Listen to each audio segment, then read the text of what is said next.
কেন আপনারা দুইবারের বেশি প্রধানমন্ত্রী হতে পারবেন না এটাতে আপত্তি করছেন? আর আপনারা কেন পরপর শব্দটা জুড়ে দিচ্ছেন? মানে শেখ হাসিনার সময় যখন সম্পত্তি নিয়ে নারী পুরুষের মধ্যে ভাগাভাগি নিয়ে আন্দোলন চলছিল, তখন একটা মাদ্রাসার ছেলে মারা গিয়েছিল।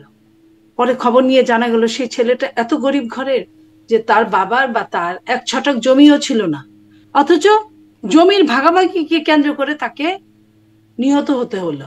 তো বাংলাদেশের অবস্থাও এরকম, পরপর দুইবার বলেছে, এটাই আগে মেনে নেন না কেন? আমরা দেখেছিলাম রাশিয়াতেও এরকম একটা বিধান ছিল যে পরপর দুবারের বেশি। তখন পুতিন প্রধানমন্ত্রী এবং রাষ্ট্রপতির পদ সোয়াপ করে তারপরে আবার দীর্ঘ সময়ের জন্য তিনি আরও 2 মেয়াদের জন্য তিনি রাষ্ট্র চালানোর দায়িত্ব নিজের ঘাড়েই রেখেছেন। বা নিজের এক ব্যক্তি দলীয় প্রধান, সরকার প্রধান, সংসদ নেতা হতে পারবেন না, এখানেও আপনারা আপত্তি করেন। মানে এক ব্যক্তির হাতেই ক্ষমতা, সেই যে স্বৈরাচারের ডেফিনেশন। কাতারের আমিরের পিছনে তার দেশের পতাকা ছিল, আর বাংলাদেশের চিফের পিছনে ওই পতাকার স্ট্যান্ডটা কিন্তু ফাঁকা ছিল। ভিক্ষাবৃত্তি করতে গেলেও কিন্তু একটা পতাকা থাকে যে এটা ভিক্ষুক দেশের পতাকা। মানে সৌজন্য সাক্ষাৎ করতে গেলেন বা স্বাস্থ্যের খোঁজ খবর নিতে গেলেন, এটা জামাত আমির বলেছেন। আমার সাথেও একটি অনুষ্ঠানে, আমার এই প্ল্যাটফর্মে জামাত আমিরের সাথে কথা বলছিলাম যে আমি। দেশে যখন ছিল তখন কেন আপনি গেলেন না? এটি এটা তো সহজ ছিল, এটা তো লাখ লাখ টাকা খরচ করে টিকিট কেটে যেতে হতো না। বলে আগে কেন আসলে আন্দোলনে নামবেন, রোডম্যাপ না পেলে প্রয়োজনে রাজপথে, সেই বিষয়গুলো বলা, ওগুলো কি ফাঁকা বলি ছিল? সোজা আঙ্গুলে ঘি না উঠলে আঙ্গুলটা যে আপনি বাঁকা করবেন, একবারেই তো আর বাঁকা করেন না, আগে চেষ্টা করেন সোজা আঙ্গুলে উঠে কিনা। সেখান থেকে যদি কমেও যায় তাও তো সেটা একটা বড় অংশের ভোট থেকে যায়। এরকম একটা ভোটওয়ালা একটা দলকে নিষিদ্ধ করা, এটা কি গণতান্ত্রিক? আওয়ামী লীগ তো এখন দৌড়ের উপর, তাদের পারতে পক্ষে তাদের নিষিদ্ধই করে দেয়, তাদের দাঁড়াতেই দিচ্ছে না, সব দলেরাই দিচ্ছে না, এই জায়গায় সবাই নির্বাচনের দাবিতে বিএনপিকে একা হয়ে যাচ্ছে। প্রশ্ন হবে লাগামহীন, জানতে চাই, জানাতে চাই এই সময়ের পালস অফ পলিটিক্স। কি কথা তাহার সাথে, জীবনানন্দ দাশের বিখ্যাত কবিতার এই লাইন প্রশ্ন আকারে আসছে লন্ডনে বেগম জিয়া এবং তারেক রহমানের সাথে জামাত আমিরের বৈঠক প্রসঙ্গে। যেহেতু কোনো পক্ষই স্পষ্ট করেননি কি আলোচনা হয়েছে বৈঠকে। এদিকে এতদিন নির্বাচন ইস্যুতে রোডম্যাপ না পেলে আন্দোলন বা রাজপথে নামার যে হুমকি বিএনপি দিয়ে আসছিল, সেখান থেকে কেন সরে এলো দলটি? এক ব্যক্তিকে দুবারের বেশি প্রধানমন্ত্রী না করার প্রস্তাব, এক ব্যক্তির সরকার প্রধান, দলীয় প্রধান এবং সংসদ নেতা হতে পারবেন না এমন প্রস্তাবে কেন বিএনপির আপত্তি? এমন সব প্রশ্ন নিয়ে স্বপ্নধারা নিবেদিত পালস অফ পলিটিক্সে আমার আজকের অতিথি বিএনপির কেন্দ্রীয় কমিটির সহ সম্পাদক এবং সাবেক এমপি নীলোফার চৌধুরী মণি। নীলোফার চৌধুরী মণি, আপনাকে স্বাগত জানাচ্ছি আমার আজকের পালস অফ পলিটিক্সে। আপনার কাছে শুরুতেই জিজ্ঞাসা করি যে আপনারা আপনাদের দলের গুরুত্বপূর্ণ নেতারা বলে এসেছেন যে রোডম্যাপ, একটা সুনির্দিষ্ট রোডম্যাপ, নির্বাচন কবে হবে সেটি না পেলে আন্দোলন বা রাজপথে নামার কথা আমরা শুনেছি। শামসুজ্জামান দুদু তিনি বলেছেন ডিসেম্বরের মধ্যে এই সরকার নির্বাচন দিতে বাধ্য হবে, না হলে বিএনপির খেলা এখনও দেখে নাই। হারুনুর রশিদ সাহেব তিনি বলছেন যে রোজার পরে আন্দোলন, কথা নির্বাচনের রোডম্যাপ না পেলে রোজার পরে আন্দোলন। আমরা সালাউদ্দিন আহমেদ কাছ থেকে শুনেছি যে প্রয়োজনে রাজপথে নামার আন্দোলনের কথা। মির্জা ফখরুল ইসলাম আলমগীরের কাছ থেকে পর্যন্ত শুনেছি যে প্রয়োজনে রাজপথে আন্দোলন করতে হবে দাবি আদায়ে।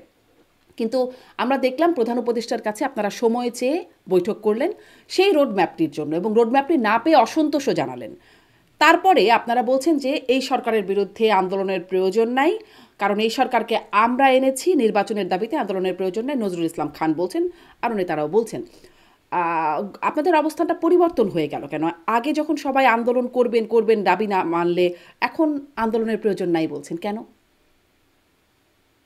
ধন্যবাদ আপনাকে, যারা শুনছেন আমার শুভেচ্ছা অভিনন্দন। দেখেন, আন্দোলন বলার সাথে সাথে আন্দোলনে নেমে গেল যাওয়াই হয়ে গেল। প্রত্যেকটা প্রতিপক্ষকে একটা সুযোগ দেওয়া উচিত আমি মনে করি। তারা আসছে কিছুদিন হলো, তারা সবকিছু বুঝে ওঠে নাই এখনো। তারা এটাও সত্যি যে তারা তাদেরকে যারা নিয়োগ করেছেন তা অন্যদের মতো, তাদের মতো বিএনপি কিন্তু তাদের সমর্থন না করলে তখনই একটা কিছু হতে পারতো, যে আমরা সমর্থন করলাম না, একটা বাদানুবাদ হতে পারতো। সেটা কিন্তু হয় নাই, কারণ বিএনপির মৌন সমর্থন ছিল না বলবো না। বিএনপি নেতা, আমাদের নেতা জনাব তারেক রহমান সাহেব বলেছেন যে এই সরকার আমাদের সরকার, এই সরকারের ব্যর্থতা মানে আমাদের ব্যর্থতা। আমরা সম্পূর্ণরূপে তাদেরকে সহযোগিতা করতে চাই। তারপরেও যদি এই সরকার ব্যর্থ হয়, সেটার জন্য আমাদের দায় না। তো এটা সর্বশেষ এই লাইনটা বলার অর্থ এটা যে আমরা চাই তাদেরও তো নেওয়ার একটা মানসিকতা থাকতে হবে। তারা যদি না নেয় এবং তারপরে যদি তারা ব্যর্থ হয়, সে দায় দায়িত্ব তাদের। তো এই এই জায়গাটায় যে আমাদের সরকার, এই সরকার, কারণ একটা ফ্যাসিস্টকে বিদায় করে যখন একটা সরকার বসছে, তার ভালো মন্দ আমরা সর্বোচ্চ প্রথমে ছাড় দিব। ভালো মন্দ, মন্দ হতেও যে মন্দ বুঝতেও তো টাইম লাগে। তো সেই মন্দ বুঝার টাইমটাকে অবজার্ভ করছে BNP. In the mean time BNP বিভিন্ন দলগুলোর সাথে বসছে। আপনি দেখেছেন সমমনা দল, ইভেন দো আপনার বামদের সাথেও বসছেন, যেটা বিগত রাজনীতিতে রেয়ার ছিল। সেখানে কিন্তু বামরাও ধারাভাবে, বামরা বাংলাদেশে তারাও বিএনপিকে বিশ্বস্ততার মধ্যে নিয়ে আসছে। বিএনপিও তাদেরকে বিশ্বস্ততার মধ্যে নিয়েছে, তাদের সঙ্গে আলোচনা হচ্ছে। এখন কথা হচ্ছে যে এগুলা প্রিপারেশন তো থাকতেই হবে। প্রিপারেশন বিএনপি নিচ্ছে। বিএনপি সর্বোচ্চ চেষ্টা করবে এই সরকারকে তাদের মানে একটা মাপকাঠির মধ্যে, ভদ্রতার মাপকাঠির মধ্যে, যেমন ধরেন প্রথম দেখা করেছিল, বলেছিল রোড ম্যাপ, স্মার্ট, যৌক্তিক সময়। প্রথম দিন বলেছিল যৌক্তিক সময়, দ্বিতীয় দিন বলেছিল রোড ম্যাপ, তৃতীয় দিন বলেছিল নির্বাচনের ডেট, চতুর্থ দিন বলেছিল যে ইন্ডিভিজুয়ালি যে আমাদেরকে কবে, আমরা ডিসেম্বর নাগাদ নির্বাচন চাই, এর মধ্যে আপনাকে ডেট দিতে হবে। সেই তারপরে আপনার অসন্তোষ যেটা প্রকাশ হলো যে বিএনপি তার টার্গেট মতো পায় না, একদম পায় নাই বললেও ভুল হবে। সরকার বলেছে যে ডিসেম্বর থেকে জুন পর্যন্ত। এখন ডিসেম্বর থেকে জুনের মধ্যে অনেক রকম সমস্যা আছে। যেমন ধরেন আপনার সমস্যার মধ্যে রোজা আছে, আপনার ঈদ আছে, এসএসসি পরীক্ষা আছে, কুরবানি আছে, এইচএসসি পরীক্ষা আছে, এরপরে আপনার ঝড়ঝঞ্ঝা আছে, বর্ষা আছে। তো এই যে এতগুলো সমস্যা, এটা হলো প্রাকৃতিক এবং রাষ্ট্রীয় সমস্যা। সমস্যা মানে সুবিধা, নির্বাচনের জন্য সমস্যা। যেমন এসএসসি পরীক্ষা, এটাকে আমি সমস্যা বলবো না, এটা আমাদের ফিউচার নির্বাচনের জন্য প্রতিকূলতা। তো এই হ্যাঁ, বিষয়গুলো তো নির্বাচনের জন্য আপনারা আগেও জানতেন, এবং এই ডক্টর ইউনূস আমরা সরকার এর জন্যই সেই বলেছি। ডিসেম্বর থেকে জুনের কথাই বলে এসছে, আগেও বলেছে, এখনো বলছে। কিন্তু আপনারা নতুন করে তো এটিই জানতে চেয়েছিলেন যে একটা সুনির্দিষ্ট রোড ম্যাপ, সেটি পেলেন না, অসন্তোষ জানালেন। তাহলে আগে কেন আসলে আন্দোলনে নামবেন, রোড ম্যাপ না পেলে প্রয়োজনে রাজপথে, সেই বিষয়গুলো বলা, ওগুলো কি ফাঁকা বলি ছিল? দেখেন, এটা ফাঁকা বুলি ছিল না। ফাঁকা বুলি বিএনপি দিতে জানে না। বিএনপি যা বলে মন থেকেই বলে। এটা আহ, বলেছিল বিএনপি, বিএনপি ওই জায়গাতে আছে। এবং সেটার আগে লাস্ট ফাইনালি বিএনপি আরেকটা তাদেরকে সুযোগ দিচ্ছে, এবং ইন দ্য মিন টাইম নিজেদেরও এর মধ্যে তৈরি করে নিচ্ছে যে প্রথমেই তো মানুষ বলে না যে আপনাকে ধরো মারো কাটো খাও, এসব বলে না। প্রথমে একটা প্রোগ্রাম দিবে, প্রোগ্রামের পরে মানে সোজা আঙ্গুলে ঘি না উঠলে আঙ্গুলটা যে আপনি বাঁকা করবেন, একবারেই তো আর বাঁকা করেন না, আগে চেষ্টা করেন সোজা আঙ্গুলে উঠে কিনা, তারপরে আস্তে আস্তে বাঁকা করতে হয়। সেই হিসেবটা আমি বলবো যে এই যে বিভিন্ন দলগুলোর সঙ্গে বসছে, নেগোসিয়েশন হচ্ছে কিনা, জোট কার সাথে হবে কার সাথে হবে না, এগুলো সবকিছু মিলে আপনার আমার কাছে এরকমই মনে জি, হচ্ছে। এই সোজা আঙ্গুলে ঘি না উঠলে বাঁকা করতে হবে, এটাই রোড ম্যাপ না পেলে বাঁকা করা হবে, এই তো ছিল হুমকিটা। পরবর্তী দেখা যাচ্ছে সোজা আঙ্গুল রাখার আরও কয়দিন আঙ্গুল সোজা রাখার সিদ্ধান্ত আপনারা নিচ্ছেন। যাই হোক, এই যে আপনি বলছেন যে আরও আপনাদের সমমনা দলগুলোর সাথে বৈঠক করছেন, তাদের সাথে কথা বলে আন্দোলনে যাবার জন্য বা তাদের সমর্থন পাচ্ছেন না, এটি কি একটা কারণ? এবং আমি এটাও সাথে প্রশ্ন করতে চাই, বিএনপি কি নির্বাচনের দাবিতে, আমি এই প্রশ্নটা আসলে কদিন থেকেই করছি, যে নির্বাচনের দাবিতে বিএনপি কি একা হয়ে যাচ্ছে? কারণ আমরা যদি বলি, আপনাদের এখন মাঠে থাকা অন্যতম গুরুত্বপূর্ণ দল জামায়াতে ইসলাম, তারা বলছেন মৌলিক সংস্কার, দৃশ্যমান বিচার। এনসিপিও ঠিক এক কথা বলছে, মৌলিক সংস্কার, দৃশ্যমান বিচার। আমরা এখন জামাতে আমিরকে বলতে শুনলাম যে আগে চান স্থানীয় সরকার নির্বাচন। আমরা আপনাদের সাথে আন্দোলন সঙ্গী রুডুল হক নূর, তিনি বলছেন আগে স্থানীয় সরকার নির্বাচন। জুনায়েদ সাকি বলছেন আগে গণপরিষদ নির্বাচন। মানে আপনারা যে জাতীয় নির্বাচনটাকে প্রায়োরিটি দিচ্ছেন বা সবচেয়ে আগে দেখতে চান, সেই দাবিতে কি আপনারা একা হয়ে পড়ছেন? আমি আপনাকে বলছি, এই কথাগুলো আপনার ঠিক আছে, আপনি তো পেপার পত্রিকা তাদের মৌখিক কথা শুনেই বলছেন কথাগুলো। বাংলাদেশে কিন্তু এখন প্রায় 46টা রাজনৈতিক দলের নিবন্ধন আছে। নিবন্ধনওয়ালা দলগুলোকেই গুরুত্ব দেওয়া হয় নির্বাচনের ব্যাপারে। সেখানে সম্ভবত প্রায় 10টার মতো দল বোধহয় পরে নির্বাচনের পক্ষে, আর বাকি যারা থাকে তারাও কিন্তু অনেকগুলো দল। আপনি যদি ওইখানে গণতন্ত্রের কথা বলেন, গণতন্ত্র কিন্তু সংখ্যাগরিষ্ঠতাকে নিয়ে। এরকম তো অনেকগুলো দল নিয়ে তো সংখ্যাগরিষ্ঠ, আওয়ামী লীগও নির্বাচন করেছিল। ফাইন, এই সমস্যাটাই তো আওয়ামী লীগকে পড়তে হয় নাই। এই যে এই নির্বাচনটা কবে হবে, কখন হবে, এই সমস্যাটা তো আওয়ামী লীগকে পড়তে হয় নাই। আমি ওই কথাটাই বলছি আপনাকে, যে সংখ্যাগরিষ্ঠ দল নিয়ে যদি হয় তাহলে বিএনপি সংখ্যাগরিষ্ঠদের দলের মধ্যে পড়ে। তো এখন বিএনপিতে 2-4টা দল তো সরকারের পক্ষে থাকবে, কারণ তাদের লাভ হচ্ছে। আপনি খেয়াল করে দেখেন, যে দলগুলো বলছে সম্পূর্ণ লাভ তাদের ঘরে উঠছে, তারা নির্বাচনে গেলে তারা তাদের জামানত বাজেয়াপ্ত হবে। তারা কেউ 2-3টা সিট পাবে কিনা সন্দেহ আছে, কারো কারো তো সবগুলোতেই জামানত বাজেয়াপ্ত হবে। তো সেই দলগুলো এখন যেখানেই যাচ্ছে সরকারি দলের মতো একটা সম্মান পাচ্ছে। সেই সরকারি দলের মতো যদি সম্মান পেয়ে থাকে, তাহলে আপনার মনে করেন যে তাহলে সে কেন নির্বাচন যাবে?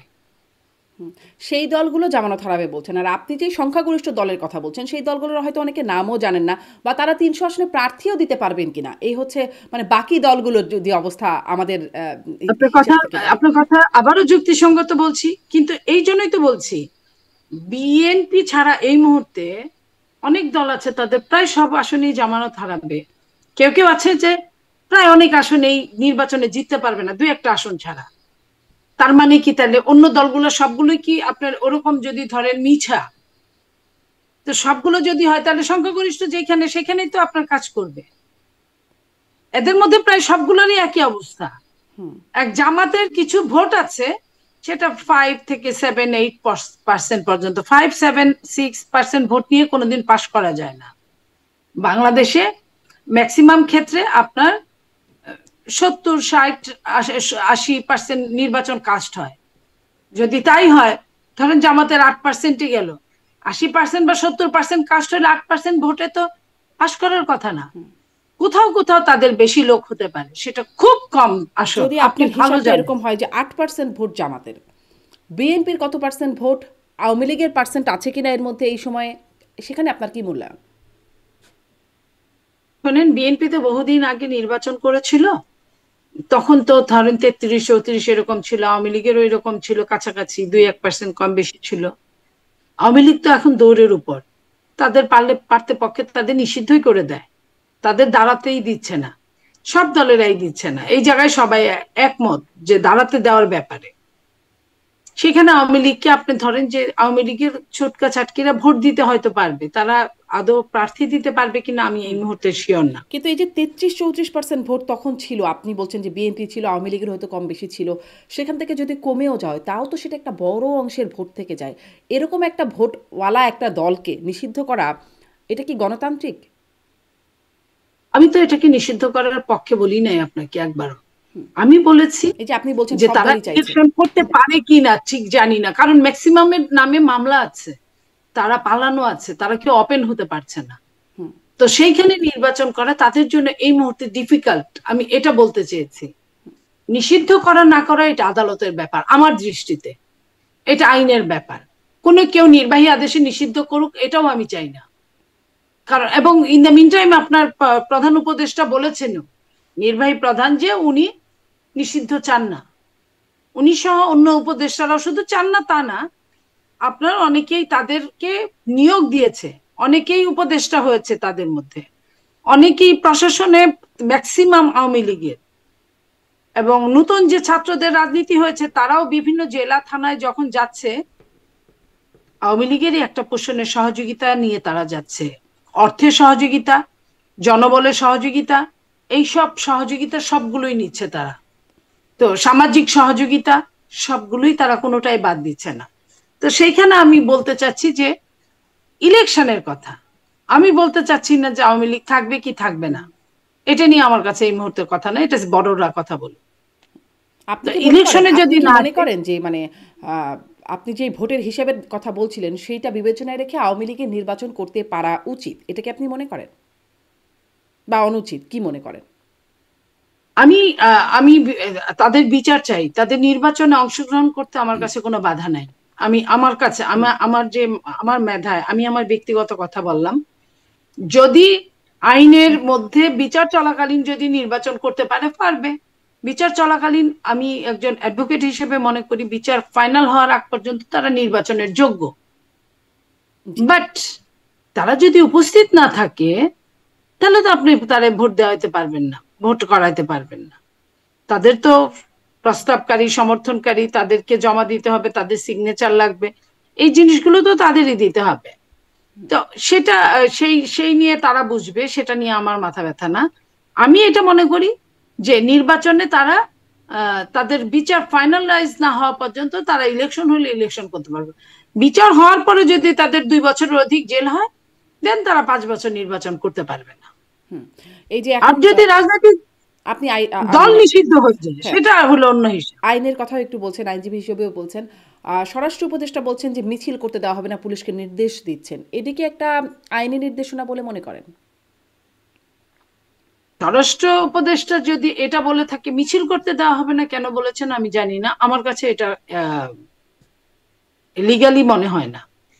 কারণ যে দলটা নিষিদ্ধ হয় নাই, যে দলের মানুষগুলো লুকিয়ে আছে, ঠিক আছে, যারা মিছিল করছে তারা রিস্ক নিয়ে মিছিল করছে। আপনি বলতে পারেন মিছিলের মধ্যে যদি কেউ যদি মামলার আসামি থাকে, হত্যা মামলার আসামি থাকে, আপনার যদি ওয়ারেন্টের আসামি থাকে, তাহলে সে অ্যারেস্ট হবে।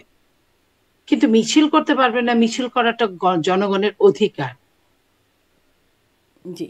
আমি যদি আইনের কথা বলি, আমি জানি আমি এই কথাগুলো বলছি আমাকে অনেক লোক গালাগালি করবে, বাট আইনকে মানতে গেলে আইনের প্রতি শ্রদ্ধাশীল হলে আমাকে অনেক এই কথাই বলতে হবে। একদম স্পষ্ট। নিরুফা চৌধুরী মনি, ধন্যবাদ। আমি একটু আবারও সেই নির্বাচনের জায়গায় যাই, যে মানে কিছু কি চলছে নির্বাচন ইস্যুতে আলোচনা, যেটি আমরা জানতে পারছি না? আপনারা এরকম কি কিছু জানতে পারছেন? কেন প্রশ্নটা করছি, কারণ আমরা একবার প্রধান উপদেষ্টাকে শুনলাম যে তিনি বললেন ডিসেম্বরের মধ্যে নির্বাচন। প্রেস উইং থেকে আবার সেখান থেকে সরে এসে বলা হলো না, ডিসেম্বর থেকে জুনের মধ্যেই নির্বাচন। আমরা মার্কিন প্রতিনিধির সাথে বৈঠকের পর জামাতের আমিরকে বলতে শুনলাম যে আগামী প্রথম রোজার আগে, মানে হিসাব মতো হচ্ছে মধ্য ফেব্রুয়ারির আগেই আসলে নির্বাচন চান। পরে আবার তাকে বলতে শুনলাম যে দুটি শর্ত পূরণ না হলে, এই দৃশ্যমান বিচার আর মৌলিক সংস্কার, এই দুটি শর্ত পূরণ না হলে কোন নির্বাচন জনগণ মেনেই নেবেন না। এই একটা অবস্থান। আপনারাও বলছিলেন যে আন্দোলন, রোডম্যাপ না পেলে আন্দোলন, সেখান থেকে সরে এসে বলছেন আন্দোলনের প্রয়োজন নাই। কিছু কি চলছে যে নড়বড় হচ্ছে বা নড়চড় হচ্ছে অবস্থানে দল এবং পক্ষের? আপনি জামাত সম্পর্কে যেটা আমি বললাম, আমি আগেই বলেছি এরশাদ এবং জি এম কাদেরের তুলনা দিয়ে, আমি ওইটাই প্রযোজ্য থাকবে। জামাত সকালে একরকম কথা বলছে, বিকালে একরকম কথা বলছে। এরকম কথা বললে জনগণই বুঝবে যে তাদেরকে তারা সামনের দিকে আনলে কি হতে পারে। তো জামাতের এটা নতুন না। ধরেন লন্ডন গিয়ে দেশনেত্রী বেগম খালেদা জিয়ার সঙ্গে তারেক রহমান সাহেবের সঙ্গে দেখা করলেন, আবার বাংলাদেশে এসে প্রথমেই বললেন পররাষ্ট্র উপমন্ত্রীর সঙ্গে কথা বলে আমেরিকার যে রোজার আগে, আবার তারপরেই বললেন যে দৃশ্যমান বিচার বা আপনার সংস্কার। অতএব ওনারা কি বলবেন এটা ওনাদের ব্যাপার, ওনাদের দল, ওনারা চিন্তা করবেন। কিন্তু আমি বিএনপির হয়ে কথা বলছি, যেটা বিএনপির মহাসচিব আপনি জানেন কিছুদিন আগে বলেছিলেন যে বাংলাদেশে আবারও -2 ফর্মুলাটা চলমান, এটাও বলেছেন। আবার এটাও বলেছেন উনি যে প্রধান উপদেষ্টা সহ যারা, আমাদের যদি মনে হয় যে তাদের নিরপেক্ষতার অভাব আছে, তাদের আন্ডারে নির্বাচন করব কিনা এটাও একটা ব্যাপার। তার মানে নিরপেক্ষতা নিয়ে ওইখানে প্রশ্ন আছে। এবং বৈষম্য বিরোধীদের এনসিপি যে কাজটা করছে যেভাবে সরকারের ছত্রছায়ায় কিংস পার্টির আদলে, সেইখানে তারা একবার নির্বাচনের জন্য মাঠে নামছে গাড়ি ঘোড়া নিয়ে, কিন্তু পরে আবার এসে আবার বলছে আমরা নির্বাচন চাই না, আমরা এই সরকারকে আরো 5 বছর দেখতে চাই, কিংবা ফাঁসি না হওয়া পর্যন্ত শেখ হাসিনার আমরা নির্বাচনে যাব না, সম্পূর্ণরূপে সংস্কার না হওয়া পর্যন্ত আমরা নির্বাচনে যাব। এগুলো সবকিছুই ষড়যন্ত্রের একটা অংশ। তারপরে আপনি যদি হুজুরদের কথা তুলেন, হুজুররা নামি দামি হুজুররা ওয়াজ করে, যেসব হুজুররা হেলিকপ্টারে যান বক্তৃতা দিতে, আমরা তো মাঠে ঘাটে যাই লোকাল গাড়িতে উঠে, নর্মাল ভাঙা কারে চড়ে। হ্যাঁ, যারা হেলিকপ্টারে যান, যাওয়ার আগে 2 লাখ টাকা 1 লাখ টাকা আগে নেন, তারপরে ওনারা 1 ঘন্টা আধা ঘন্টা বক্তৃতা দেন। সেই হুজুরা বলছে এটা আল্লাহর বিশেষ নিয়ামত, এই নিয়ামত আমৃত্যু থাকুক আমরা চাই। তো ওই জন্য আমি বলছি যে নির্বাচনটা নিয়ে একটা ষড়যন্ত্রের খেলা চলছে। সেই ষড়যন্ত্রটা হতে পারে যে আমার সিনিয়র নেতারা বিএনপি, তারা হয়তো আমার চেয়ে ভালো জানেন, তারা এই জন্য তারা কিছুটা কৌশলের আশ্রয় নিচ্ছেন। কৌশলটা ওই যে আঙ্গুল বাঁকানোর আগে যে কৌশলগুলা, সেটা বিভিন্ন দলের সাথে বসছেন, ক্লিয়ার কাট জানতে চাচ্ছেন। কারণ আপনি নুরুর কথা বললেন, নুরুও বলছেন যে আগে স্থানীয় সরকার চান, তারপরে নির্বাচন চান। অথচ নুরু 2 দিন আগেই কিন্তু আমাদের সঙ্গে একরকম কথা বলেছেন, এখন আরেক রকম কথা বলেন। রাজনীতি শেষ বলতে তো কোনো শব্দ নাই। তো শেষ দেখে 2 দিন আগেও যে বাম আওয়ামী লীগের সাথে চলতো, কিংবা আওয়ামী লীগের সঙ্গে না চললেও বিএনপির সাথে চিন্তা করে নাই, আজকে যখন একটা ধর্ম আশ্রয়ী একটা দল যখন সামনের দিকে চলছে, সরকারের ছত্রছায়া চলছে, তখন তারা বুঝে শুনে তারা কিন্তু বিএনপির কাছে এসে হাল ধরেছে বা ধরার চেষ্টা করছে। এটাও আপনার মনে ধর্মাশ্রয়ী দল করেন একটা সরকারের রাস্তা। ছত্রছায়ায় কারা? ধর্মাশ্রয়ী দল যারা আপনি নিশ্চয়ই জানেন। আমি ধর্মাশ্রয়ী দল কাদেরকে বলবো, যাদেরকে আমি মানে বুঝি, আপনিও বুঝেন, তাদেরকেই বলছি। জামাত ইসলামীকে এখানে বলছেন? জামাতকেই বুঝায়। আচ্ছা, স্পষ্ট। স্পষ্ট। আপনি বলছিলেন যে আহ, জামাতে ইসলাম সকালে এক কথা বিকালে এক কথা বলে। এই সকালে এক কথা বিকালে এক কথা মানে ফেব্রুয়ারির মধ্যে নির্বাচন বা ফেব্রুয়ারির প্রথমার্ধের মধ্যে নির্বাচন, এটি কি আসলে বেগম জিয়া এবং তারেক রহমানের সাথে লন্ডনে দেখা করবার একটা প্রভাবে এই কথা বলেছেন, এরকম কিছু? আমি এটা কয়েকদিনের কথাই আমি বলছি, আমি শুধু ওই জন্য বলছি তা না। আপনি দেখেন দেশনেত্রী বেগম খালেদা জি বহুদিন বাংলাদেশে ভুগলেন, অসুস্থ রুগী, এখনো সে রুগী, অসুস্থ চরম ভাবে। তখন জামাত হিসাব করলো না যে দেখা করা দরকার। যখন লন্ডন গেলেন তখন মনে হলো যে দেখা করা দরকার একজন রুগীর সাথে। বেশ ভালো কথা, দেখা করলেন, আসলেন, এসে একরকম বললেন, প্রায় সিমিলার নিয়ে কথা বললেন সকালবেলা আগের দিন। পরের দিনই আবার তাদের জায়গায় ফেরত গেলেন, সেই জিএম কাদেরের মতো, যে ইন্ডিয়া যাওয়ার আগে একরকম কথা, ফিরে এসে আরেক রকম কথা।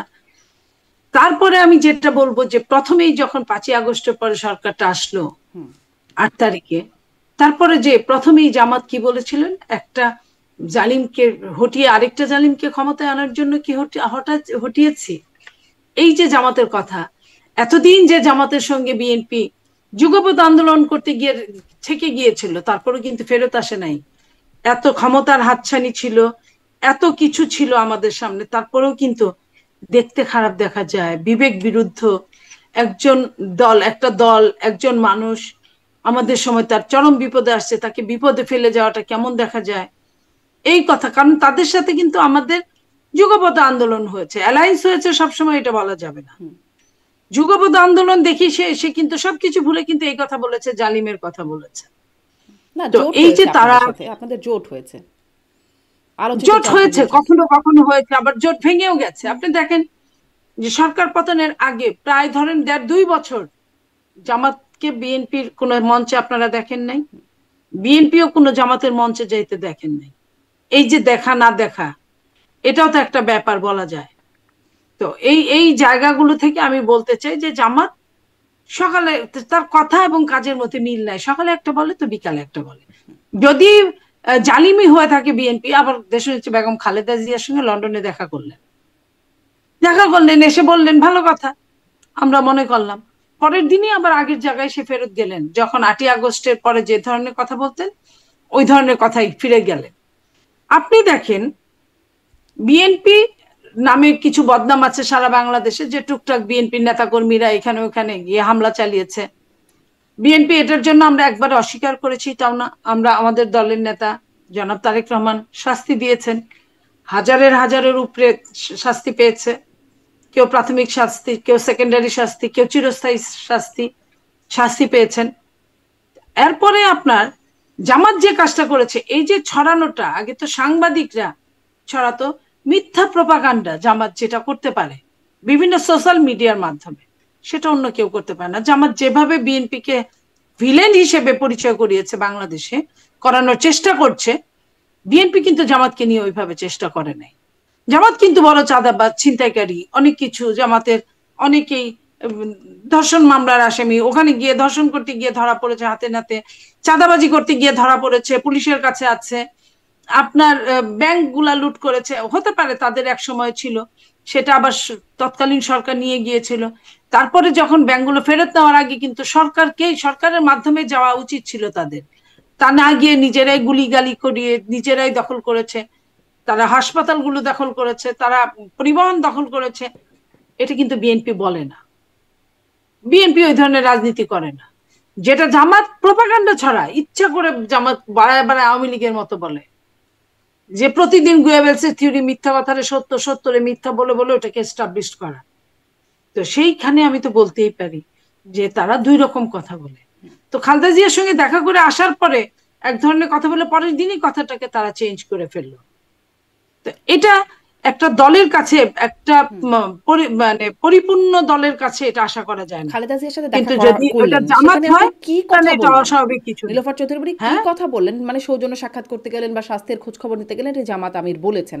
আমার সাথেও একটি অনুষ্ঠানে, আমার এই প্ল্যাটফর্মে জামাত আমিরের সাথে কথা বলছিলাম, আমি ওনাকে জিজ্ঞাসা করছিলাম যে কি কথা হলো। তিনি আসলে ওই কথাটাই অতটুকুই বললেন যে স্বাস্থ্যের বা শরীরের খোঁজ খবর নিয়েছেন এবং রাজনৈতিক কথাবার্তা টুকটাক যা হয়েছে তো সেটি। আপনি তখন তাকে বললেন না কেন যে দেশে যখন ছিল তখন কেন আপনি গেলেন না? এটি এটা তো সহজ ছিল, এটা তো লাখ লাখ টাকা খরচ করে টিকিট কেটে যেতে হতো না। আচ্ছা, ভালো প্রশ্ন বলেছেন আপনি। দেশে ছিলেন যখন, তখন কেন? এরপরে যখন কথা হবে তখন নিশ্চয়ই এই প্রশ্নটা আমি জিজ্ঞাসা করবো, দেশে কেন আপনি গেলেন না দেখতে। এখন যখন ফিরে আসলেন, এসে তিনি এটি বললেন। কিন্তু তারেক রহমান বা বেগম জিয়া বা আপনাদের পক্ষ থেকে কেন বলা হচ্ছে না? আসলে কথাটা কি হলো এই দুই দলের প্রধানের মধ্যে? দেখেন, আমি আমি আপনাকে বলি যে ওই যে বলে না যে খালি ড্রাম বাজে বেশি, ভরা ড্রাম কিন্তু বাজে না। তো বিএনপি কে আমি ভরা ড্রামের সঙ্গে তুলনা করতে চাই। বিএনপি কিছুই বলে নাই, এই রহস্যটাই থেকে যাক আমি মনে করি। কিন্তু কেন রহস্য তারাই কেন? যা বলার, তারা দেখা করতে গিয়েছে, আসলে সৌজন্য সাক্ষাৎই হয়তো ছিল, কিন্তু এটার মধ্যে তারা একটু রং চং চড়িয়েছে। আপনি কি মনে করেন কিন্তু আমি আপনি যদি যে প্রশ্নটি আমি করলেন সেই প্রশ্নটারই যদি উত্তর খুঁজি, দেশে থাকতে দেখা করলেন না, লন্ডনে গিয়ে দেখা করে আসলেন, শুধুই লাখ লাখ টাকা খরচ করে শুধু এটা তো সৌজন্য আমাদের সাক্ষাৎ? কোশ্চেন, এটা একটা বিগ কোশ্চেন, হ্যাঁ, এটা একটা আপনার কি বলে মিলিয়ন কোশ্চেন, বাট এটা তো তারা বলবে, এটা তো আমি বলবো না। না, কিন্তু এটাই আপনারা তো যদি এটা হয়, বলবেন বা বিএনপির পক্ষ থেকে তো এটা বলা হবে যে তারা আসলে কি বলতে গেলেন আর কি বলে আসলেন বা কি কথাবার্তা হলো, এটা তো শোনেন বিএনপির পক্ষ আমাদের থেকে জানানো হলো নেত্রীর না, সাথে, গোপন কেন আমাদের রাখা হচ্ছে? নেত্রীর সাথে আমি বলি আপনাকে, আমাদের নেত্রীর সাথে তাদের একটা লম্বা একটা জার্নি ছিল, জার্নিটা ছিল। তো সেই নেত্রীর সাথে অনেক দিন কথা হয়েছে। একটা শত্রু যদি আপনাকে বলে আপা আপনি অসুস্থ, আমি শুনেছি, আমি আসছি, আমি একটু আপনার সঙ্গে দেখা করতে চাই, এটা কিন্তু রুগী দেখতে গেলে না করার কিছু নাই। কিন্তু আমাদের কোশ্চেন হলো লন্ডন গিয়ে দেখা করতে হবে কেন? উনি যখন বাংলাদেশে ছিলেন, সেনা প্রধান পর্যন্ত ওনার বাসায় গিয়ে দেখা করতে পারলেন, তো ওনারা কেন যেতে পারলেন না? আমার প্রশ্নটা এই জায়গায়। তো সেইখানে লন্ডনে গিয়ে ধরেন নর্মালি দেখা করেছে, ওনারা অন্য কাজেও গিয়েছেন হয়তো বা, কিন্তু দেখতে ওটার মনে হয়েছে অন্যরকম কিছু। আমি হলেও সাংবাদিক হলে আপনার মতোই প্রশ্ন করতাম। তো আমাদের কাছে এর চেয়ে বেশি কিছু জানা নাই।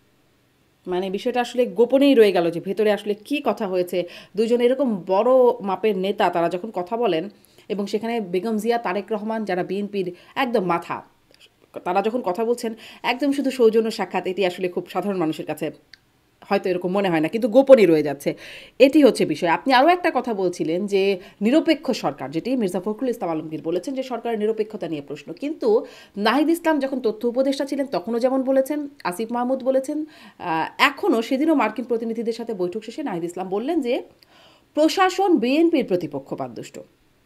মানে আপনারা বলছেন প্রশাসন বা সরকার নিরপেক্ষতা নিয়ে আপনারা প্রশ্ন তুলছেন, তারাও আসলে পাল্টা প্রশ্ন তুলছে এবং আঙ্গুলটা দিচ্ছে বিএনপির দিকে। এখানে আসলে শোনেন, আপনারা কি বলবেন? সেটা যদি হয় আমি আপনাকে বলি, বিএনপি তো অনেক আগে দেশের পরিচালনায় ছিলেন। বিএনপি যারা ছিল তারা কিন্তু ডিসি এসপি অনেক আগেই পার হয়ে গেছে। আওয়ামী লীগই তো 15 বছর ছিল, 15 বছরে একজন ঢুকলে ডিসি হয়ে যায়। তো বিএনপি, বিএনপির সব সিনিয়ররা, তাহলে ম্যাক্সিমাম সচিব কিন্তু বিএনপির হওয়ার কথা। এরপরে যখন বসবেন আমি আপনাকে বলি, জিজ্ঞেস করেন যে বিএনপির কয়জন সচিব আছে, এই যে প্রায় 46-50টা মতো সচিব যারা, বা সচিব পদমর্যাদার প্রায় 50-60 জন 70 জন এরকম, তারা কয়জন আছে? এবং তাদেরকে বলবেন যে এই প্রশাসনের চিফ কারা, তারা ছিল। নাহিদ একটা সেক্টরের প্রশাসনের চিফ ছিল, সাকিব আসিফ। কি আল মাহমুদ, হ্যাঁ, ও একজন, মাহফুজ একজন, তারা কিন্তু এই প্রশাসনেরই চিফ। তাহলে তারা কি বিএনপির পক্ষের লোক? 2 দিন আগেও নাহিদ কিন্তু প্রশাসনেরই চিফ ছিল। তাহলে নাহিদ কি প্রশাসনে, আমি বলবো যে নাহিদ কি আমাদের লোক ছিল? এই যে তারা বলছে, তারা একরকম কাজ করছে আর একরকম আঙ্গুল তুলছে, এই আঙ্গুল তোলাটা কিন্তু জনগণ জানে। আপনি ডিসিদেরকে নিয়ে যে ধরনের কথা হলো ডিসি নিয়োগের সময়, কাদের লোক বেশি আসছে? একটা ধর্মাশ্রয়ী শ্রেণীর লোক বেশি আসছে। তাদের লোকগুলা বিভিন্ন বিশ্ববিদ্যালয়ের ভিসি থেকে শুরু করে, বিভিন্ন আপনার হাসপাতাল থেকে শুরু করে, যে কোনো জায়গায় আপনার প্রশাসনের সচিব থেকে শুরু করে, ডিসিএসপি থেকে শুরু করে, তাদের লোকই বেশি। তো ওই লোকদেরই তো বি টিম হচ্ছে নাহিদেরা।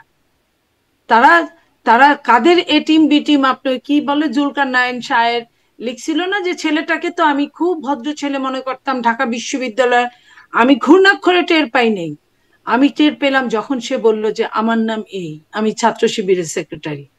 তো এই যে জিনিসগুলো এখান থেকেই প্রমাণ করে যে কার লোক হয়ে কে কখন কাজ করছে। নীলুফার হতে চৌধুরী, পারে যে তাহলে একটা বেসিক প্রশ্ন, যুদ্ধের সময় এই প্রশ্নটাও বারবারই করা হচ্ছে যে তাহলে এতদিন ছিল আওয়ামী লীগের লোক, এখন একদল বলছে বিএনপির লোক বা জামাতের লোক, মানে রাষ্ট্রের লোক বা সরকারের কাজ করবার জন্য লোক না, বিএনপির লোক, জামাতের লোক, এভাবে মানে তাহলে আর নামায় লাভ কি হলো? আওয়ামী লীগের লোক নামালাম, কিন্তু আসলো বিএনপির লোক বা আসলো জামাতের লোক, এনসিপির লোক, তাহলে লাভটা কি হচ্ছে? এই লাভটা আসলে অনেক দিনের তো আসলে জট লাগানো, জং ধরে গেছে। এটাকে আসলে এটা পারতো একমাত্র ডক্টর ইউনূসের সরকারই পারতো এটাকে একটা নিরপেক্ষতার মধ্যে আনতে, যেহেতু তার কোনো রাজনৈতিক দল ছিল না। সে পারতেন, কিন্তু সে চেষ্টা করে নাই, সেও এটার উপরে উঠতে পারলেন না। এটাই হচ্ছে আমাদের দুঃখটা, উঠতে পারলেন না। তো উনি চেষ্টা করলে অনেক কিছু করতে পারতেন, উনি চেষ্টা করলে ব্যবসায়ীদের সিন্ডিকেট ভাঙতে পারতেন, উনি চেষ্টা করলে প্রশাসনকে নিরপেক্ষ হওয়ার জন্য চেষ্টা করতে পারতেন। প্রশাসনের মধ্যে এই নিরপেক্ষতা ভীষণ ভীষণ ভাবে দরকার, যেটা অনেক দিনে প্রশাসনের, বহু বছর একটা হাতিকে যদি বেঁধে রাখেন তারপরে প্লাস্টিকের চেয়ারে বেঁধে রাখলেও সে কিন্তু ঠায় দাঁড়িয়ে থাকে। ঠিক তেমনি প্রশাসন কিন্তু এখন তেমনি দাঁড়িয়ে আছে, তাদের নিজস্ব কোনো মতামত তারা বহু বছর অ্যাপ্লাই করে নাই, যে কারণে এখন বৈষম্য বিরোধী বাচ্চা বাচ্চা ছেলেরা যা বলে সেটাও তারা মেনে নেয়। ওই অ্যাপ্লাই না করতে করতে তাদের যে মেরুদণ্ডটা ছিল সেটাই ভেঙে চুরমার হয়ে গেছে। জি, জি, নীলোফার চৌধুরীমণি, এবার একটু আবার আসি যে আপনি আপনি আর একটা কথা বলছিলেন, ওই যে 5 বছরের প্রচারণা একদম ওয়াজে বলা হচ্ছে, স্বরাষ্ট্র উপদেষ্টা বলছেন বা প্রবাসী অনলাইন অ্যাক্টিভিস্টরা বলছেন যে এখন ছেড়ে দিতে চাইলে মানুষ গড়াগড়ি করে করা শুরু করবে বা কোনোভাবেই ছাড়তে দেবে না। ইভেন কাতারে গেলেন প্রধান উপদেষ্টা, সেখানেও বলা হচ্ছে যে মাঝপথে ছেড়ে দিয়ে যাবেন না, 5 বছর দেখতে চান সেই ঈদের নামাজের সেখান থেকে শুরু করে।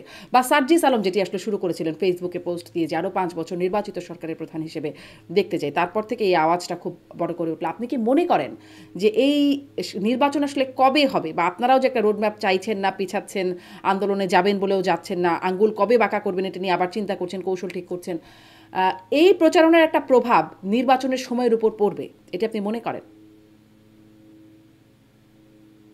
এরা মনে করছে পৃথিবীতে, দেখেন শেখ হাসিনাও যখন পতন হয়েছে, শেখ হাসিনার 2 দিন আগেও সে চিন্তা করে নাই তার এইভাবে পতন হবে, তাকে পালিয়ে যেতে বাধ্য হতে হবে, এত দুর্দান্ত প্রতাপের একজন মহিলা। অতএব সরকারে যখন থাকে তখন নিজেকে অনেক কিছু মনে হয়। তারা মনে করছে, অবশ্যই তারা আরেকটা জিনিস তারা এক্সট্রা ধরে, যেটা শেখ হাসিনা যে জিও পলিটিক্সে যাদেরকে শক্তি নিয়ে কাজ করেছেন তারা শেষ পর্যন্ত তাদের পক্ষে ছিল, কিন্তু অন্য জিও পলিটিক্সে আপনার কাটাকাটি ছিল, সেখানে তাকে হেরে যেতে হয়েছিল।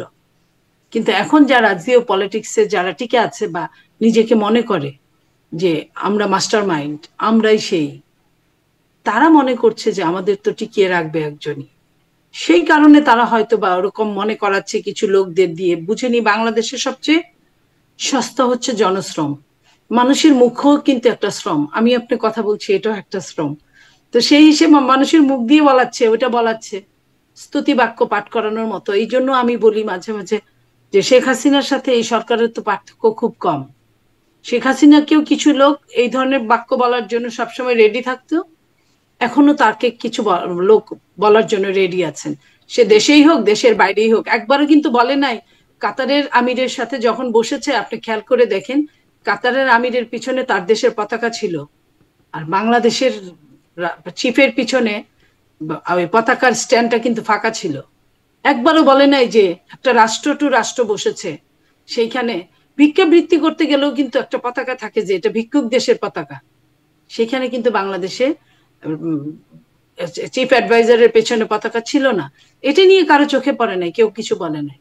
কিন্তু ওইখানে কিন্তু স্তুতি বাক্য 5 বছর চাই, 10 বছর চাই, আজীবন চাই, এইসবের কোনো বলা শেষ নাই।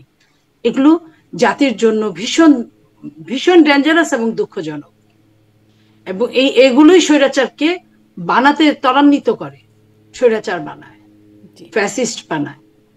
জি, নিরূপা চৌধুরীমণি, যেই নির্বাচনের আগে যেই বিষয়গুলো আলোচনা আসছে সংস্কার, সেই সংস্কার নিয়ে আপনারাই বলছেন যে 691টি প্রস্তাবের মধ্যে আপনারা বেশিরভাগই মেনে নিচ্ছেন, 73টিতে আপত্তি।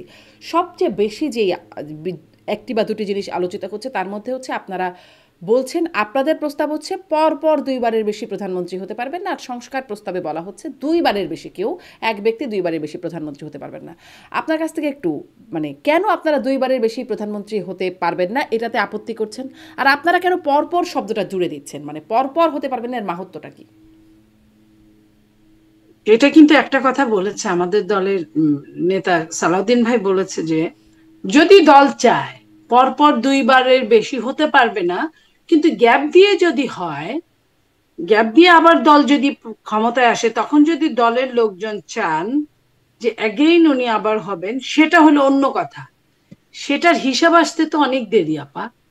এটা তো পরপর 2বারের পরে বাংলাদেশের প্রেক্ষাপটে আপনি জানেন, একমাত্র ফ্যাসিস্ট হাসিনা ছাড়া কেউই একবারে পারবে ছিল না। তাহলে যে জিনিসটা আমার মাঝে মাঝে ওইটা মনে হয় যে শেখ হাসিনার সময় যখন সম্পত্তি নিয়ে নারী পুরুষের মধ্যে ভাগাভাগি নিয়ে আন্দোলন চলছিল, তখন একটা মাদ্রাসার ছেলে মারা গিয়েছিল। পরে খবর নিয়ে জানা গেল সেই ছেলেটা এত গরিব ঘরের যে তার বাবার বা তার 1 ছটাক জমিও ছিল না, অথচ জমির ভাগাভাগিকে কেন্দ্র করে তাকে নিহত হতে হলো। তো বাংলাদেশের অবস্থাও এরকম, পরপর 2বার বলেছে, এটাই আগে মেনে নেন না কেন? তো আপনারাই কেন এটার জন্য লেগে আছেন? আপনারাই কেন মেনে নেন না আমরা তো যে এটার 2বারের বেশি? কারণ 2বার তো জি আপনার বলি 1.5 শতাধিক আপনার 1/11 সময় সংস্কার হয়েছিল, শেখ হাসিনা 50টাও মানে নাই। বুঝেন, বাংলাদেশে বিএনপি ছাড়া বড় কোনো রাজনৈতিক দল এই মুহূর্তে নাই, আওয়ামী লীগ আন্ডারগ্রাউন্ডে। সেইখানে বিএনপি 6 শতাধিকের মধ্যে 5 শতাধিক কিন্তু মেনে নিয়েছে, থাকলো 73-এর মধ্যেও কিন্তু আংশিক, যে এইটুকের মধ্যে আমাদের সমস্যা আছে, এইটুকের মধ্যে নাই, সেটা নিয়ে কিন্তু আলোচনা করা যেতে পারে। সরকার কিন্তু দলগুলোকে ওইভাবে কোনো মূল্যায়নই করে নাই, তারা সমস্ত সংস্কার বানিয়ে তাদেরকে থ্রো করে দিয়েছে, তাদের নিয়ে বসে নাই। অথচ যাদের হাজয় যুক্ত হয়েছে 3বার বলার পরে সংস্কারটা আপনার আইনের মুখ দেখবে, সফলতার মুখ দেখবে, তাদেরকে আপনি দূরে রেখে করা হলো। তারপরেও কিন্তু বিএনপি নেগলেন্সিটা মেনে নিয়েছে, মেনে নিয়ে কিন্তু 5 শতাধিককে হ্যাঁ বলেছে। কিন্তু গুরুত্বপূর্ণ যে জায়গাগুলো, মানে এটা কেন আপনারা মানছেন না এটি এক ব্যক্তিকেই প্রধানমন্ত্রী হতে হবে? আচ্ছা, এটা এটা মানছেন না বলেছে, ওনারা বসুক, সরকার এখন ডাকুক তাদেরকে। এক পক্ষে সংস্কারপন্থী, আরেক পক্ষে সংস্কারের মানে আপনার কারেকশন পন্থী, দুইজনই সংস্কার চায়। একজন সংস্কার বানাচ্ছেন, আরেকজন সংস্কার কারেকশন করছেন, তাদেরকে নিয়ে সরকার মাধ্যস্থতা করুক, বসুক। বসছে তো, এটা বিএনপির কিন্তু সাথে তো আপনাকে 3 গুরুত্ব দিনের দিতে বৈঠক হবে। হলো। হ্যাঁ, 3বার 3 দিনের বৈঠকের পরে যে কথাগুলো আসলো, এই কথাগুলো আসলো, 3 দিনই তো শেষ দিন না, এমন তো না যে 3 দিনের পরে আর এরকম বৈঠক কি করা তাহলে যাবে। সম্ভাবনা আছে আপনারা এই জায়গায় মানবেন যে 2বারের বেশি প্রধানমন্ত্রী হতে পারবেন না? আলোচনার মাধ্যমে এরকম একটা কিছু মেনে নেওয়ার মতো মনস্তত্ব আপনাদের আছে? এটা নেতৃবৃন্দ বলতে পারবে, এটা আমি বলতে পারবো না, না বলা পর্যন্ত আমি বলতে পারছি না। আমরা দেখছি আসলে তারা বলছেন না, মানে এটা নিয়ে অনেক আলোচনাই হচ্ছে, বলছেন না। আমরা দেখেছিলাম রাশিয়াতেও এরকম একটা বিধান ছিল যে পরপর দুবারের বেশি।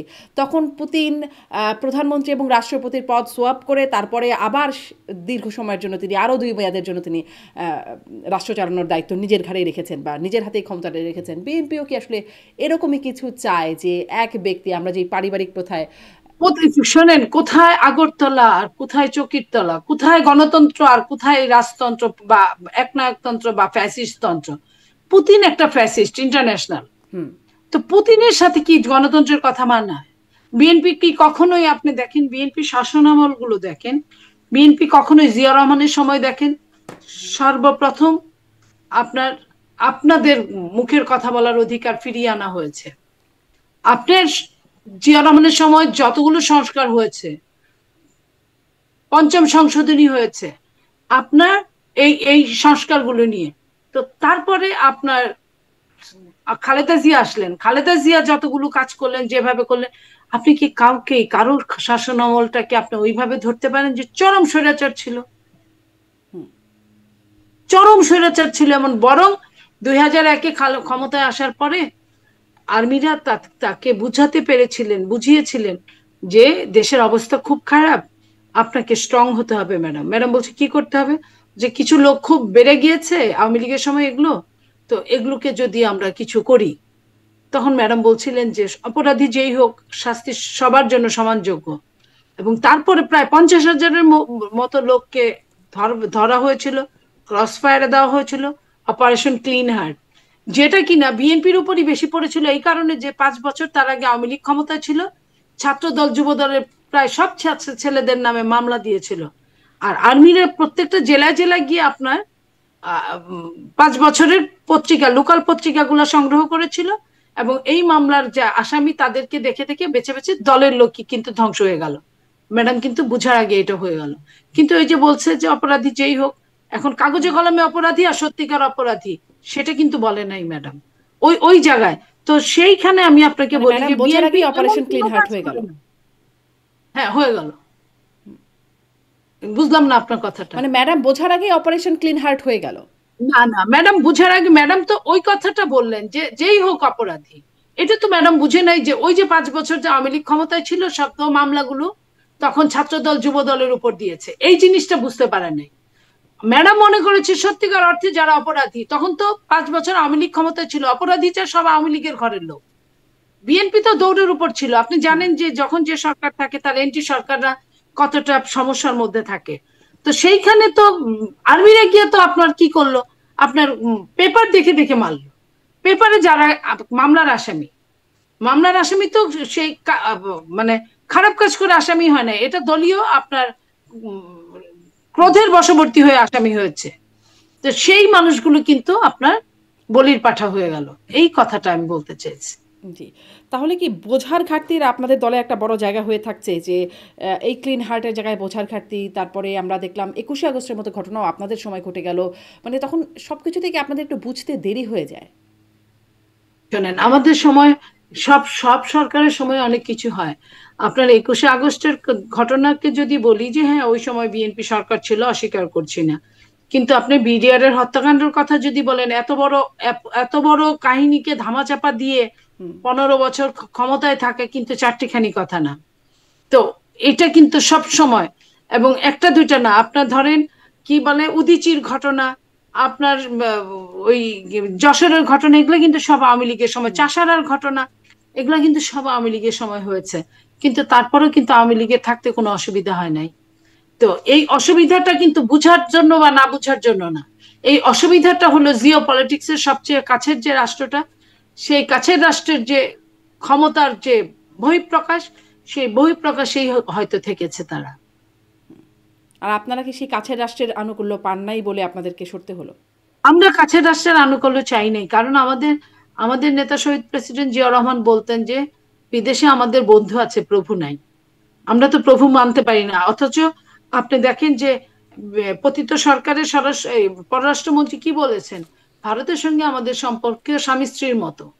এই যে আপনি কি ভারতের স্ত্রী হতে যাবেন, আমি কি হতে যাব? কিন্তু আমাদেরকে সত্যিকার অর্থে কতটা জঘন্যতর নিম্নগামী করে দিল একটা মন্ত্রী, যাকে কিনা আমরা দেই বা না দেশের ম্যান্ডেট নিল, তো জিয়াউর রহমান তো তা বলেন, জিয়াউর রহমান বলেছেন যে বিদেশে আমাদের বন্ধু আছে, কিংবা সবার জন্য বন্ধুত্ব, কারোর জন্য শত্রুতা না।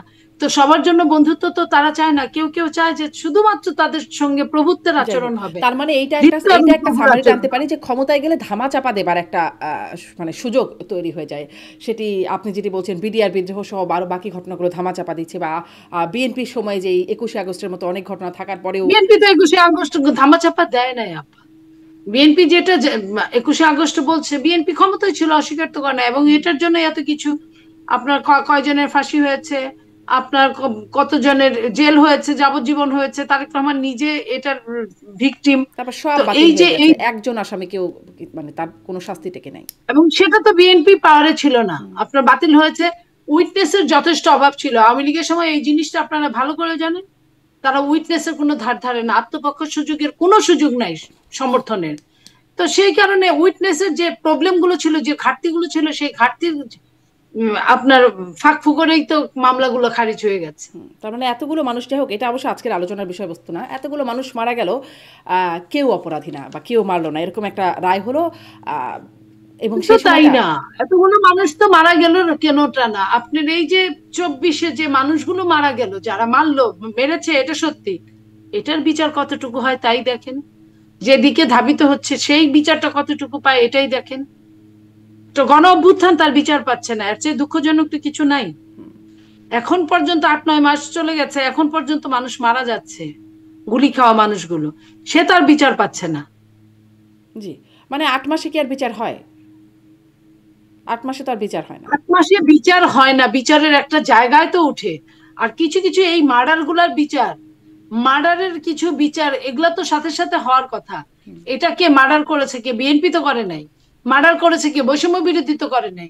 মার্ডার যারা করেছে তারা কিন্তু সমাজের বিভিন্ন জায়গায় ঘাপটি মেরে আছে,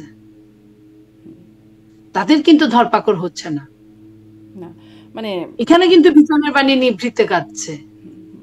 জি, সেটাই। একটা একটা মামলার তদন্ত প্রতিবেদন, পূর্ণাঙ্গ তদন্ত প্রতিবেদন এখন পর্যন্ত জমা দিয়েছে, সেটি আমরা জানি। যাই হোক, আমরা একটু আর একটা বিষয়, একটু মানে সংস্কার বিষয়ে কথা বলছিলাম। আর একটা সংস্কারও আপনারা, এক ব্যক্তি দলীয় প্রধান, সরকার প্রধান, সংসদ নেতা হতে পারবেন না, এখানেও আপনারা আপত্তি করেন। মানে এক ব্যক্তির হাতেই ক্ষমতা, সেই যে স্বৈরাচারের ডেফিনেশনটা আসে, সেই জায়গাটাই কি আটকে থাকছে না আপনাদের প্রস্তাবনাগুলোর মধ্যে?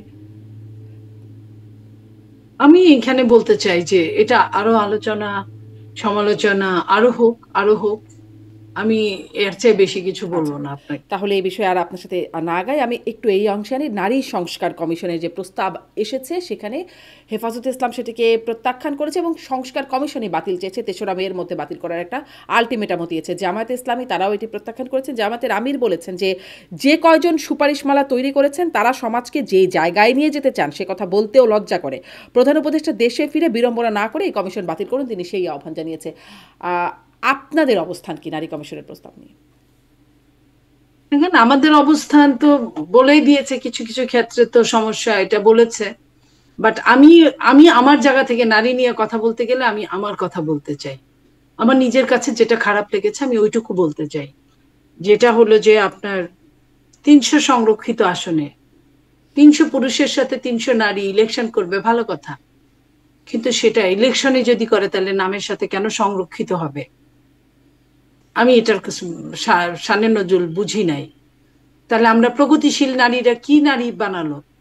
2025 সালে, 71 সালে স্বাধীন হওয়ার পরে 2025 সালে বাংলাদেশে কোন নারীর জন্য সংরক্ষিত এখন আর প্রযোজ্য না। বাংলাদেশের ম্যাক্সিমাম কলেজ বিশ্ববিদ্যালয়ে পুরুষের পাশাপাশি নারীরা প্রায় সমান। ভোটারের ক্ষেত্রে পুরুষের কাছাকাছি নারীরা আরো কোথাও কোথাও বেশি ভোট পুরুষের চেয়ে।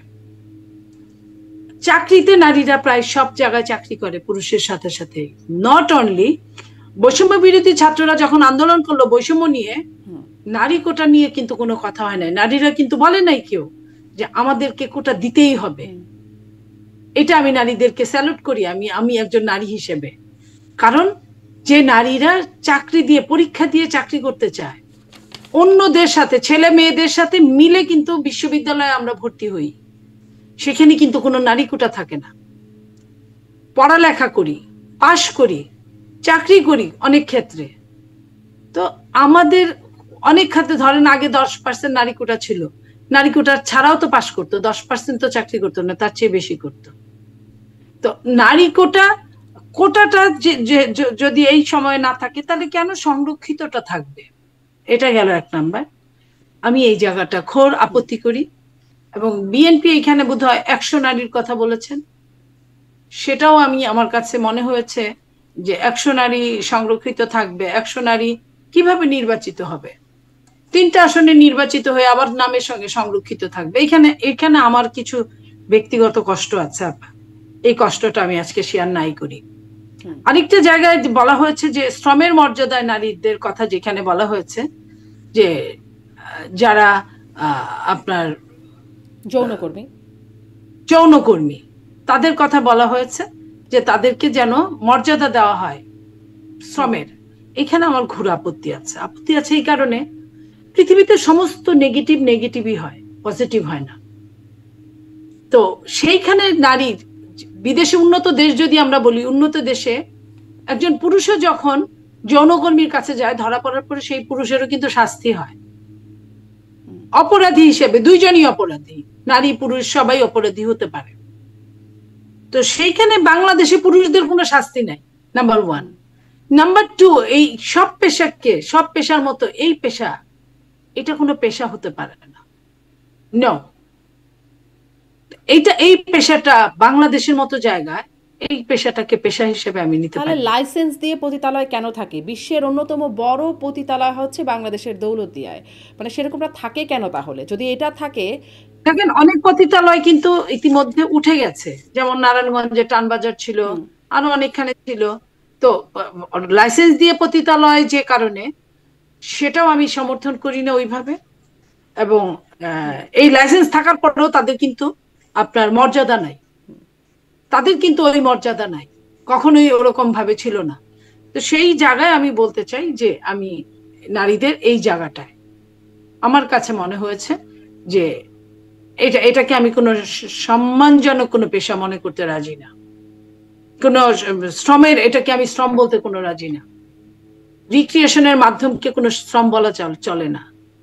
হ্যাঁ, বলতে পারেন যে সে বাধ্য হয় অনেক সময় অনেক কিছুতে যদি বাধ্য হয়, সেই অবস্থানটা যদি আমরা সরিয়ে ফেলি তাহলেই তো হয়। তো সেটা তো সরানো যাচ্ছে না। সেটা সরাতেই বা কোনো প্রস্তাব কি দেখলেন? সেটি সরাতে কোনো অবস্থান কি আছে? কোন সরকারের সময় কি হয়েছে সেটি সরাতে অবস্থান? সেটা তারা বলতে পারতো। সংবিধানে বলা আছে যেটি সরকার বা রাষ্ট্র কার্যকর ব্যবস্থা নেবে। কি হয়েছে আসলে?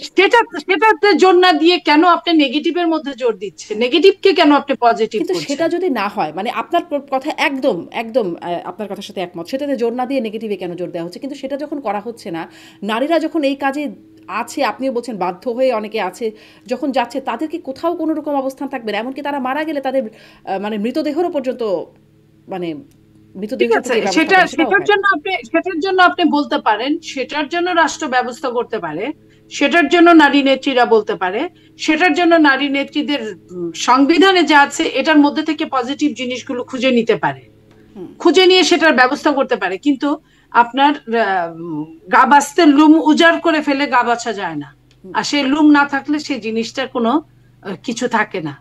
তো সে তার জীবন মৃত্যু সমস্যা। তো সেই জায়গায় আমি বলতে চাই যে আমি এটাকে সমর্থন করি না, এটা আমার ব্যক্তিগত অভিমত। এটা যদি কোনো দলের সঙ্গে মিলে যায় গুড, না মিললেও আমার কোনো আপত্তি নাই, এটা আমার ব্যক্তিগত অভিমত। আমি নারীকে সম্মান করি, পৃথিবীর শ্রেষ্ঠ জায়গায় আমি নারীদেরকে বসাতে চাই, রাখতে চাই। এইটাকে আমি শ্রমের মর্যাদায় আমি আনতে রাজি না, কারণ রাষ্ট্র অনেক বিকল্প ব্যবস্থা রেখেছে। তাদেরকে ওই জায়গা থেকে সরিয়ে এনে তাদেরকে কর্মক্ষম কাজে লাগানোর জন্য। আপনার মনে পড়ে যে যখন স্বাধীনতা যুদ্ধে আমাদের নারীরা, যারা আমাদের মা বোনরা শ্রেয়তাহানির শিকার হয়েছিলেন, ধর্ষিত হয়েছিলেন, রাষ্ট্র তাদেরকে পরবর্তীতে বাবা মারা ফেরত নেয় না, তাদেরকে বিভিন্ন কাজের মধ্যে রেখে বিভিন্ন এনজিও গুলোর মধ্যে ঢুকিয়ে দিয়ে বিভিন্ন ভাবে তাদের ব্যবস্থা করেছিলেন। কিংবা এসিড দগ্ধ নারীদেরকে তাদের জন্য আলাদা ব্যবস্থা করেছেন রাষ্ট্র এবং ইন্টারন্যাশনালি। তো সেইভাবে চেষ্টা করতে পারে তাদের জন্য, তাদের পুনর্বাসনের জন্য, কিন্তু এটা হতে পারে না, এটা আমার কাছে মনে হয়। সেই পুনর্বাসনের চেষ্টাটা আসলে হয় না। এটি আবার একটা বিশাল আলোচনার জায়গা, সেটি হয়তো অন্য আর একদিন কোনো নারী ইস্যুতে কথা বললে সেটি নিয়ে তুলে রাখলাম। শেষ প্রশ্নটা করি, যে প্রশ্নটার সম্মুখীন আপনি অনেকবার হয়েছেন বা আপনার দলের নেতারা হয়ে থাকেন, তারেক রহমান বেগম জিয়া কবে ফিরবেন, কেন ফিরছেন না? দেখেন, বেগম জিয়ার তো ফেরার কথা ছিল এপ্রিলের মাঝামাঝিতেই। আপনারাও শুনেছেন, আমরাও শুনেছি। ওনার ট্রিটমেন্ট হচ্ছে, উনি একাই ওইখানে আছেন তা না। ওনার ব্যক্তিগত যে ডাক্তার যিনি, উনি আমাদের স্ট্যান্ডিং কমিটির মেম্বার, ডাক্তার জাহিদ সাহেব, উনিও আছেন ওনার সাথে। আর তারেক রহমান সাহেবের কথাটা আমি যেটা বলতে চাই, এক নম্বর, আমার দৃষ্টিতে আমি যেটুকু বুঝি, ওনার লাইফের যে রিস্কটা, সে রিস্কটা এখনো আছে। 2 নম্বর, উনি উনি কারা বা এখানে কে বা বলেছিলেন, কারা তার জন্য থ্রেট? তার জন্য ন্যাশনাল ইন্টারন্যাশনাল থ্রেট আছে। ন্যাশনাল ইন্টারন্যাশনাল, এখানে বড় বড় এজেন্সি একটা ব্যাপার আছে আপা, এগুলো আসলে টকশোর মধ্যে না বলাটাই ভালো। আর যেটা বলতে চাচ্ছি, উনি বলেছিলেন যে উনি সমস্ত মামলা প্রত্যাহার হলে উনার বা উনার দলের, তো উনার দলের, আমাদের দলের অনেক নেতাকর্মীর মামলা এখনো প্রত্যাহার হয় নাই। নির্বাচনের ঘোষণা দিলেই এর মধ্যে মামলাগুলো প্রত্যাহার হলে উনি খুব সরাসরি সত্তরই দেশে ফিরবেন। আর সবার ম্যাডাম তো মামলা যে কোনো প্রত্যাহার। সময় হতে পারে কুরবানি ঈদের পরে ফিরবেন।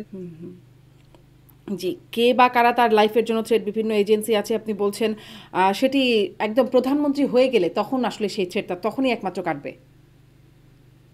না না, প্রধানমন্ত্রীর সঙ্গে এটার কোনো সম্পর্ক না। সে আসবেন, ইলেকশন করবেন, নির্বাচনের আগে প্রচারণা করবেন, সমস্ত বাংলাদেশ ঘুরবেন। কিন্তু আমরা আমরা আমাদের নেতাকে মনে করি না যে উনি এখনো মানে ষড়যন্ত্রের ঊর্ধ্বে আছেন। উনি গভীর ষড়যন্ত্রের মধ্যে আছেন। উনি নিজেও দেখবেন, প্রায় প্রতি মিটিং এ কথা বলেন যে বিএনপি কে নিয়ে অনেক ষড়যন্ত্র হচ্ছে, মিডিয়া ট্রায়াল হচ্ছে, অনেক অনেক কিছু বলেন। কথাগুলো কিন্তু একদম মিছামিছি বলেন না। অনেক কথা আছে আপা যে অনুধাবন করা যায়, বলা যায় না। আমরা বাতাসের মধ্যে বসবাস করি, বাতাস কি ধরতে পারি? অথচ বাতাস ছাড়া আমরা 2 মিনিট বাঁচতে পারবো না। তো এরকম অনেক ষড়যন্ত্র, হুমকি, নিরাপত্তা হুমকি সবকিছু শেষ হলে তারেক রহমান দেশে ফিরবেন। না, শেষ হওয়ার সাথে না, উনি নিজেই বুঝবেন, উনি একটা এত বড় দলের একজন নেতা। এই জায়গাতেই উনি সবসময় নিজেই এসে আসলে বুঝবেন। থেমে যায় যে তিনি নিজেই বুঝবেন বা তিনি যখন সঠিক মনে করবেন তখনই তিনি ফিরবেন। যাই হোক, আমরাও দেখি কবে ফেরেন তিনি। আবারও হয়তো সামনে পেলে আপনাদের সাথে কথা হলে আবারও এই প্রশ্ন করব যে কোনো আপডেট হলো কিনা। অনেক ধন্যবাদ নীলোফার চৌধুরী মনি, অনেকটা সময় কথা বললাম আপনার সাথে। অনেক ধন্যবাদ যুক্ত হওয়ার জন্য। ধন্যবাদ। ধন্যবাদ আপনাকেও। ভালো থাকবেন।